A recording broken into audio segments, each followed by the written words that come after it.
अस्सलामुअलैकुम 22 दिसंबर बरोज़ इतवार गल्ला मंडी आरेवाला तो अज ज़रे अजनास के रेटा की गल करसीए। जेह्ड़े भी रेट दसीए किसान वीरां 40 किलो दसीए तो काफ़ी वीर कमेंट करते हैं जी कि चिट्टी जी मकई है वह की रेट है। जनाब बोली वगैरह नहीं हुई मकई की चिट्टी की, इस वजह तो रेट नहीं मालूम हो सके। अज मुकम्मल अपडेट कर रहे हैं गल्ला मंडी आरेवाला तो इस दे नाल गल्ला मंडी उकाड़ा के भी अजनास के रेट दसीए। सब तो पहले मूंजी की गल करिए, कैनात 11-21 तो 17-18 की मार्केट की है। 5000 रुपये तो लैके 5100 रुपये तक VIP माल विकता पे अज के दिन गल्ला मंडी आरेवाला के अंदर क्लोजिंग की वजह तो मार्केट जी है वो आर्जी तौर पर डाउन है। उस तो बाद 1509 VIP माल की मैं गल करें 4800 तो लैके 4950 रुपये तक। 1847 VIP माल 4000 तो लैके 4200 रुपये तक। एरी 6 3000 रुपये तक विकता पे। तो सुपर फैन जो 3500 तो लैके 3700 रुपये तक विकता पे। इस तो बाद अज के दिन मकई जी है 13-14 मिक्सचर वो 3100 तक विकी है। ठीक है, थोड़ा जहा मंदा नज़र आ रहा है मकई। उस तो बाद गल करते हैं कणक की। कणक 2900 तो लैके 2950 तक गल्ला मंडी आरेवाला। सरों 7500 तो लैके 7800 रुपये। तेल 12000 तो लैके 13000 रुपये तक नॉर्मल एवरेज। और जो चंगे तेल 14100 तो लैके 14500 रुपये तक विकते पे। ऐसी अपडेट अज गल्ला मंडी आरेवाला तो।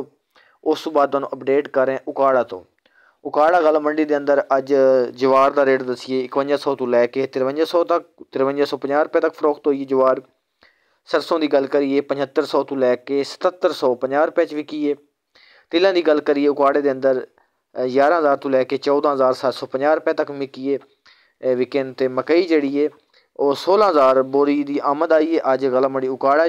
तो मार्केट जी डाउन है 2800 तो लैके 3200 तक मार्केट है। एक दुखा डेयरी वो 3220 तो लैके 3250 रुपये तक विकती पई है। जी न्यू मकई है वो 2900 तो लैके 3350 रुपये तक ज़्यादातर डेयरियाँ विकी। एक दुखा डेयरी 3450 तक विकी है। गंदम उकाड़े के अंदर 2950 तो लैके 3150 रुपये तक। बाजरा 3200 तो लैके 3400 रुपये तक विकता पे है। माशाल्लाह बाजरे की भी मार्केट तेज़ है। उस तो बाद मटर की गल करिए 2500 तो लैके 3500 रुपये तक विकते पे, यानी कि जिस तरह की क्वालिटी उस तरह का रेट है। उस तो बाद जंतर 3000 तो लैके 6000 रुपये तक विकता पे, यानी कि क्वालिटी वाइज जंतर का भी रेट लगता है। उस तो बाद दोबारा सुन लो गुड़ की अज अपडेट दे रहे हैं। काफ़ी किसान वीर पुछते हैं गुड़ का की रेट है। उकाड़ा गल्ला मंडी के अंदर अज गुड़ जो 4700 तो स्टार्ट होया तो 6400 रुपये तक गया है। जो चंगा तो VIP गुड़ से वो 6400 रुपये से। तो नॉर्मल मार्केट जो स्टार्ट हुई वो 4700 रुपये तो हुई है, यानी कि एवरेज भी गुड़ का रेट लाइए तो 5500 रुपया है मार्केट इस रेट पर चल रही है फ़िलहाल। ऐसी अज की अपडेट गल्ला मंडी आरेवाला एंड गल्ला मंडी उकाड़ा तो।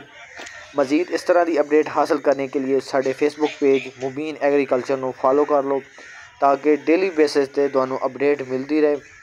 असी डेली बेसिस पे गल्ला मंडी आरेवाला तो ज़रे अजनास के अपडेट करते हैं रेट। तो कदी कदी उकाड़े के भी रेट किसान वीरों शेयर करते हैं। चैनल को सबसक्राइब करो। मिलते हैं दोबारा एक नई वीडियो नाल, तब तक अपना ख्याल रखिएगा। अल्लाह हाफिज़।